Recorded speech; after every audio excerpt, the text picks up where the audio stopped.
Welcome. You're listening to the Keeping Ashland Healthy podcast, a podcast production of the Mental Health and Recovery Board of Ashland County, Ohio. Thanks for joining us. And welcome to another edition of the Keeping Ashland Healthy podcast. I am David Ross, the Executive Director of the Mental Health and Recovery Board, lovingly referred to as the boss sometimes. But in studio with me today is not Dr. Ashley. She is at some crazy death metal Sonic Temple event in Columbus. But I have with me Sandra Hoffman. Welcome, Sandy. Thanks, David. And Sandy is so excited to be here. No, she's been teasing me. I forced her audience to come on with me. But we wanted to talk about something that Sandy works on every month, and she does a great job with it. And I thought, since Dr. Ashley is listening to death metal, this would be the time for you to come in, Sandy, and talk about the board's newsletter. Perfect opportunity, right? Right. And we're talking about the May newsletter in today's podcast episode. And like all your podcasts, Sandy, you have so much information you put in there. Before we maybe talk through some of the elements for the month of May, maybe tell the audience what's the easiest way if folks aren't receiving, hopefully they are, but if they're not receiving our newsletter, what's the easiest way for them to sign up to receive it? Sure, David. They go on to our website, and that's Ashland, www.ashlandmhrb.org. Yeah, ashlandmhrb.org. That's us. And you can go to the first panel there you see, and usually the newsletter is always on there. You can also go down to the bottom of the page, and it says ask a question. You can always say, I'd like to get your newsletter. Yeah, at the very bottom, ask a question, can I get your newsletter? And then all they do is put in their email, correct? Correct. All right. And then you get that on a monthly basis. We don't sell your information to anybody. And there's an easy process. If you want to unsubscribe, you can do that. But I don't know why anyone would, Sandy. Why would they unsubscribe? Why would they? Right? It's full of so much information. So the other reason besides an opportunity to talk about you and all the work you put into this, and you do put in quite a bit, is May is Mental Health Awareness Month. And the Ashland County Board, this shouldn't surprise our listeners, the Ashland County Board does Mental Health Month a little different than maybe other counties do, other organizations, in that all throughout the month of May, when we talk about Awareness Month, we're looking at that through our three legs, right? So we're looking through the lens of recovery, medication optimization, and trauma-informed care.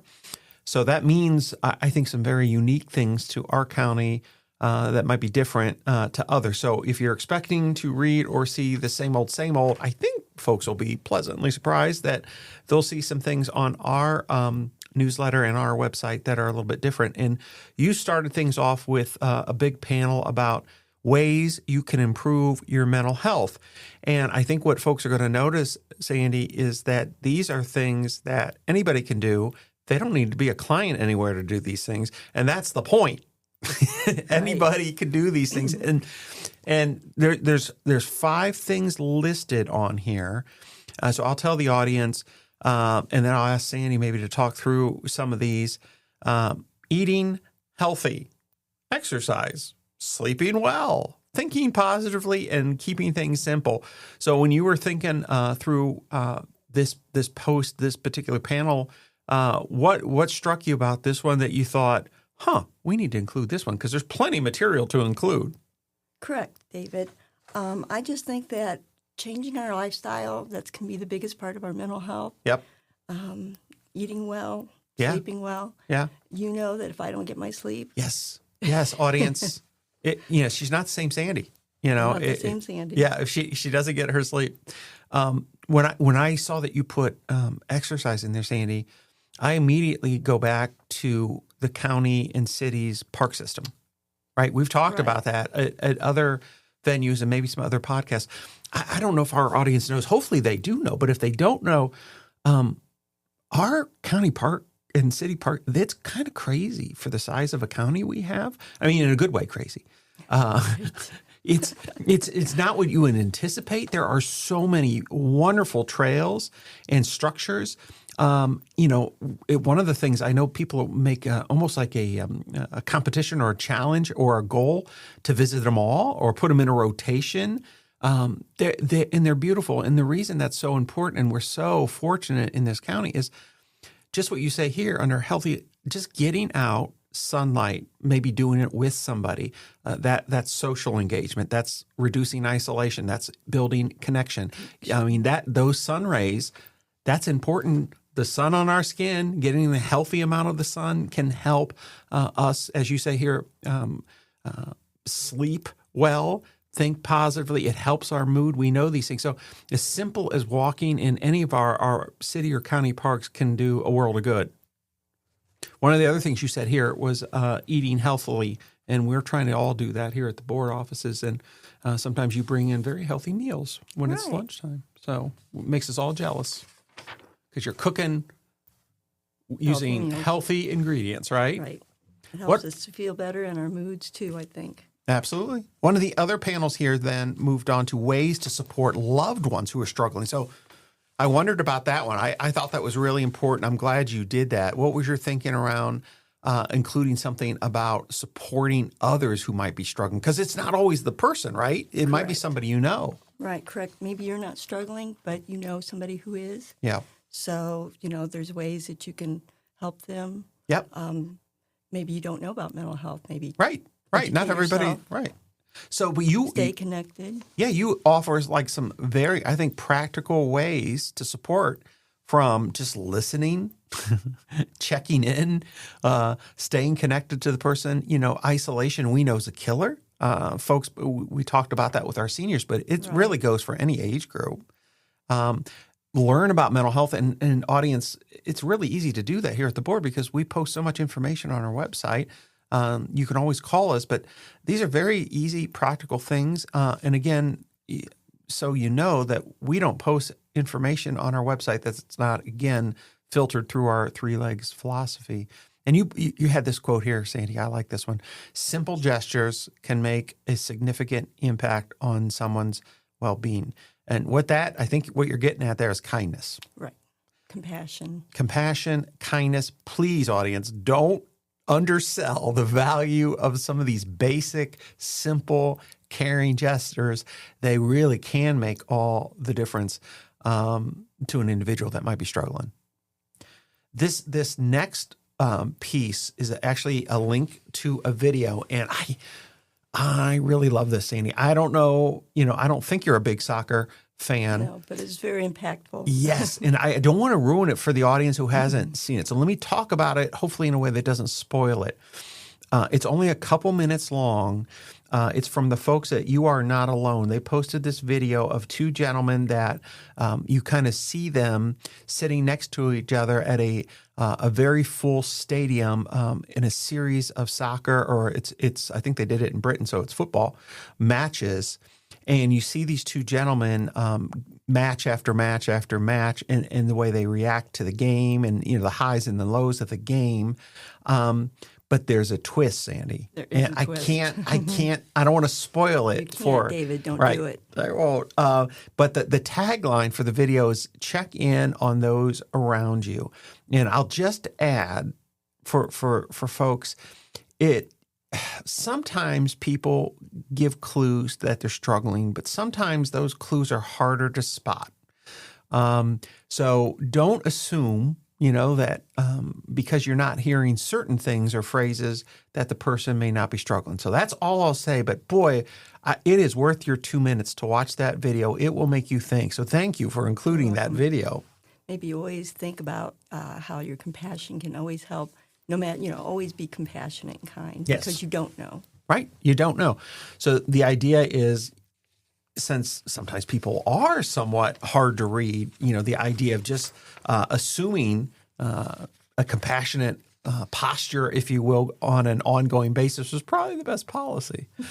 Now, your next panel is a new resource from the Mental Health and Recovery Board around crisis. We and my guest, Dr. Ashley, was involved. I have to give her some credit. I like to give that Dr. Ashley some credit here. Yeah, I give her a hard time when she's not on the pod, but she helped working with you to design kind of an updated crisis resource document, and we have this in posters, and we're putting them around town, or any organization or business that would want one of these. Just let Sandy know here at the offices 419-281-3139, and we'll get you one of these. But they are, it basically talks about our local 24/7 crisis line.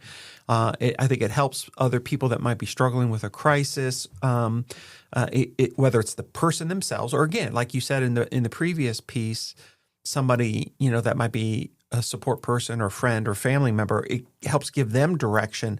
But again, the tagline is "You are not alone." And we want people to know that they may feel like they're all alone, but the reality is you're not alone. There's always, again, that's what 24/7 means, Sandy. If folks call 24/7, our local line, we can assure them that they're going to get a local person. We think that's important here at the board just because local people know our local resources, I think, better than somebody that's in a regional call bank or a statewide call bank. So we do tend to promote our 419-289-6111 number because it is local and the board does fund it. So, but, folks ask me, what happens if I call that number? Right. So they're gonna listen to you and in your situation, and they're gonna help walk you through it step by step. You're not bothering them. I say this all the time, Sandy. I mean, the board pays for it. We want people to call that number, and thousands of people do.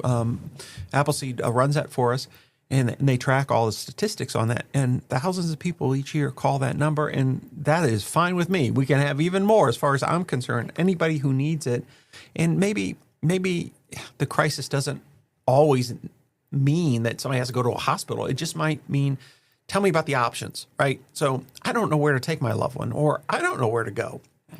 So the person who answers the line, they can just talk you through resources. So that's the other thing we try to tell folks. You can call it for information, education, resources, if you just need to get connected somewhere.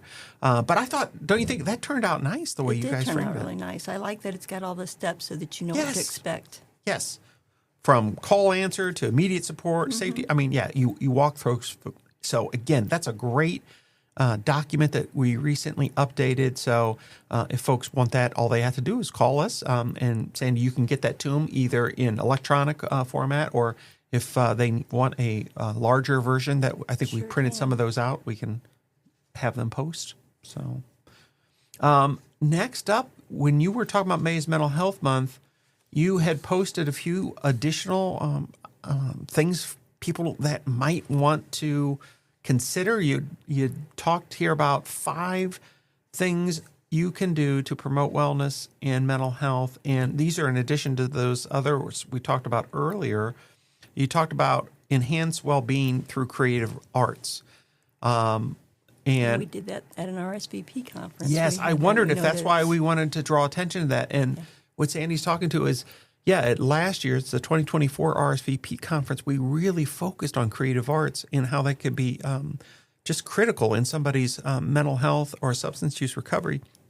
And art therapy, we just talked about this, Sandy, when we met with Appleseed recently. They are seeing quite a bit of a jump in those interested in art therapy since the conference. I thought that was a really good outcome of that. That's great. So it's not for everybody, but for the folks that really enjoy art as a medium and using that as a way to express themselves and to heal, just know that there's a program for that, an art therapy program at Appleseed. So encourage you.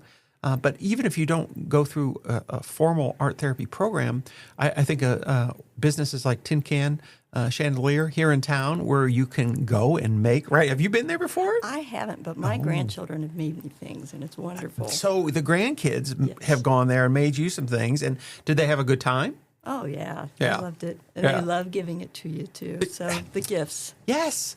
So so you can, like a place like Tin Can, you can do something either for yourself, but I agree. I think doing something for somebody else and then presenting that, what a value. That's a win-win, right? The person receiving and the person doing and giving. Just giving.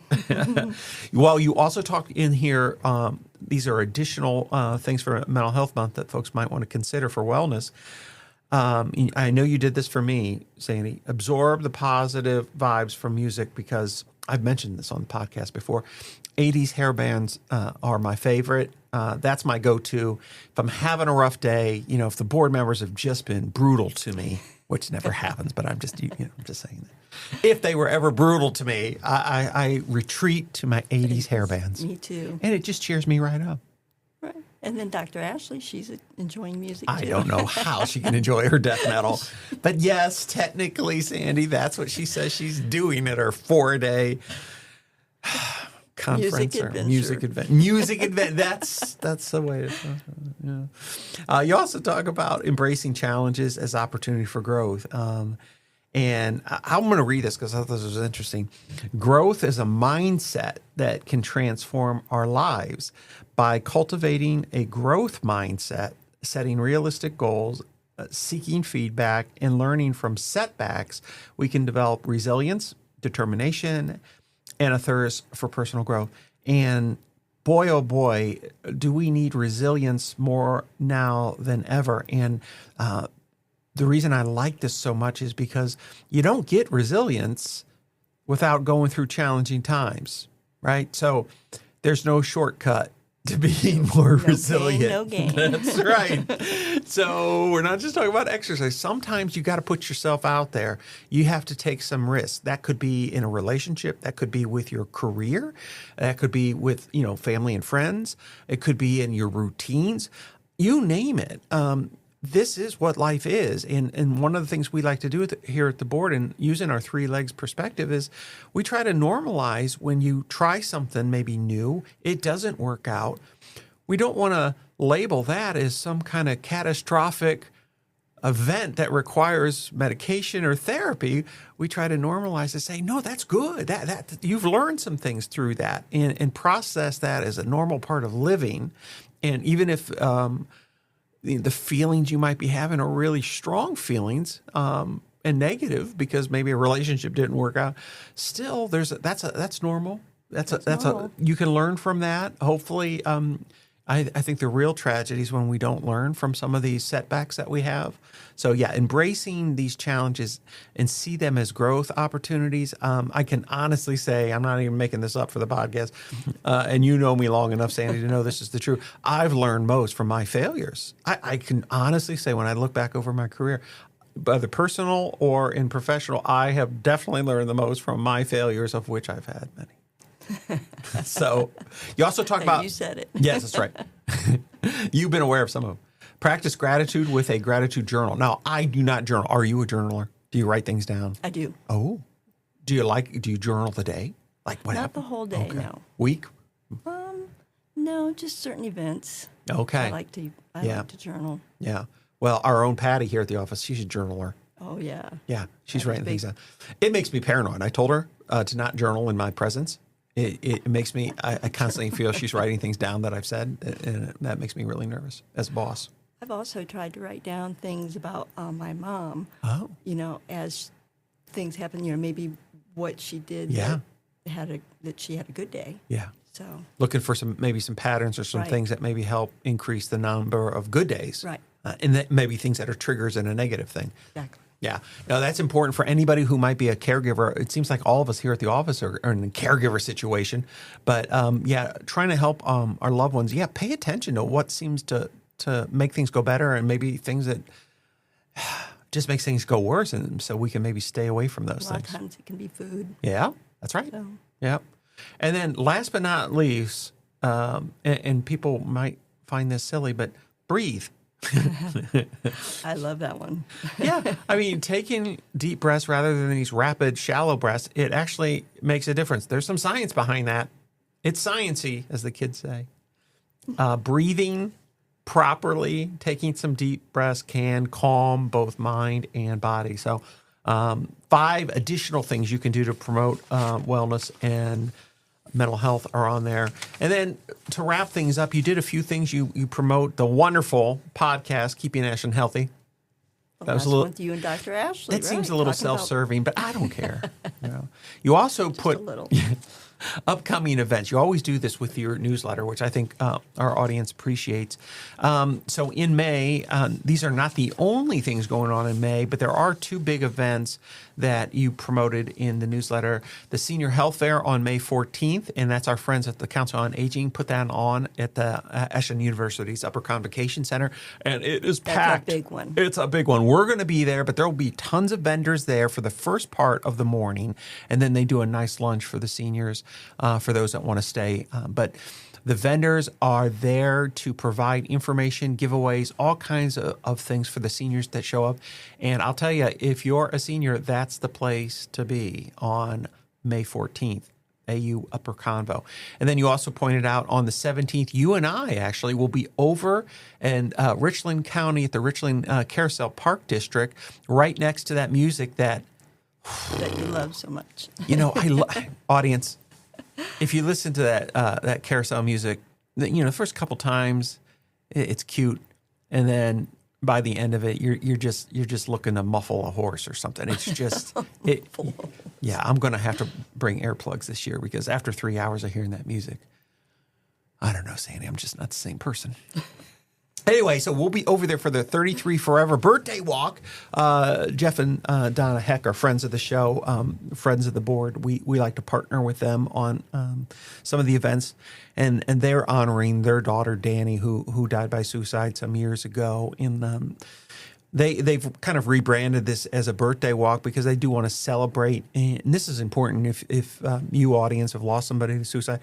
We don't want to just focus, I think, on the loss, but also the life and the legacy. And that's what Jeff and Donna are trying to encourage others to do as well as themselves.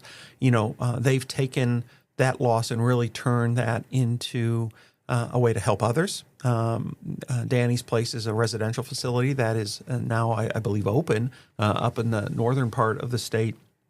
And the walk is just another way for them to honor her. We'll have resources there available, and it should be a great event. It was every year that we've gone, it's been a great event. So great turnouts. It's supposed to be nice weather. So well, they say that now. That's what they say. And then just one thing in June you mentioned was Balloon Fest, and again, that's important because we'll have some of our information advertised. I don't think we're setting up for that one, but we will have some information in the catalog that they hand out. And you included that on the last page of the newsletter. But then you also made mention that it's Elder Empowerment Month. June is Elder Empowerment Month. Dr. Ashley had finalized a calendar full of opportunities, and that's going to be available shortly. And it actually might be available. You might have posted it just recently on our website, actually. I'm not sure. I was going to wait till closer till June? June. Okay. It actually is on the website, though, under the calendar if they go to June. Okay. Yep. So a lot of people don't know, Sandy, in addition to the newsletter, you definitely are my key administrative assistant helping me with the board. You take minutes, which is always a lot of fun, and answering the phone. So I say that to the audience. As you can tell, Sandy's very, very pleasant. Nobody has complained about Sandy being unkind. So I always talk about calling in to our 419-281-3139 number. And more often than not always, but more often than not, you're probably going to get Sandy. So hopefully, Sandy, by being on the podcast, people will see, wow, she seems very nice.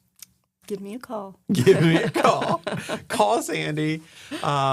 And if you have any questions about anything on today's episode, or you just have general questions about the work of the board, and if you have any trouble at all going to the website, ashlandmhrb.org, and signing up for the newsletter, you can call Sandy and she'll make sure that you get signed up, and all we need is an email, and you'll start receiving this on a monthly basis. Well, thank you, Sandy, for doing this, and I appreciate you filling in for the wayward Dr. Ashley. Wayward. All right, we'll see you next time. Thank you for listening to another episode of the Keeping Ashland Healthy podcast. The podcast is a production of the Mental Health and Recovery Board of Ashland County, Ohio. You can reach the board by calling 419-281-3139. Please remember that the board funds a local 24/7 crisis line through Appleseed Community Mental Health Center. It can be reached by calling 419-289-6111. That's 419-289-6111. Until next time, Please join us in Keeping Ashland Healthy.